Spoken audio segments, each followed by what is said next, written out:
ಸಾಕಷ್ಟು ವರ್ಷಗಳಿಂದ ಆಧುನಿಕ ಕೃಷಿಯತ್ತ ನಮ್ಮ ರೈತರು ಮುಖ ಮಾಡ್ತಾ ಇದ್ದಾರೆ. ಇಸ್ರೇಲ್ ಮಾದರಿಯಲ್ಲಿ ಪ್ಲಾಸ್ಟಿಕ್ ಮಲ್ಚಿಂಗ್ ಅನ್ನ ಅಳವಡಿಸಿ ತರಕಾರಿ ಬೆಳೆಗಳನ್ನ ಬೆಳೆದು ಒಳ್ಳೆ ಆದಾಯವನ್ನ ಮಾಡ್ತಾ ಇದ್ದಾರೆ. ಪ್ಲಾಸ್ಟಿಕ್ ಮಲ್ಚಿಂಗ್ ನಂತ ಸುಲಭ ಹಾಗೆ ಸರಳ ವ್ಯವಸಾಯ ರೈತರನ್ನ ಸೆಳೀತಾ ಇದೆ.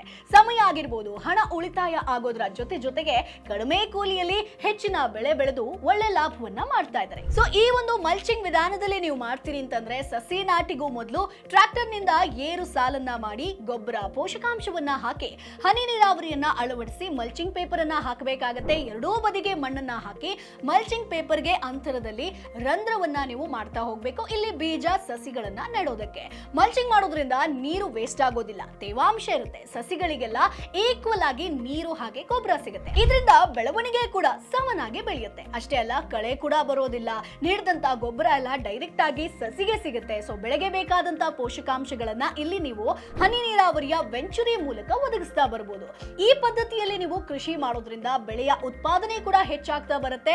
ಬೆಳೆಗೆ ಹರಡುವಂತ ರೋಗ ಆಗಿರ್ಬೋದು, ಕೀಟಬಾಧೆ ಕೂಡ ಕಡಿಮೆ ಆಗುತ್ತೆ. ಈ ಮೂಲಕ ಕಡಿಮೆ ನೀರು, ಕಡಿಮೆ ಖರ್ಚಿನಲ್ಲಿ ಹೆಚ್ಚಿನ ಇಳುವರಿಯನ್ನ ಪಡಿಬಹುದು.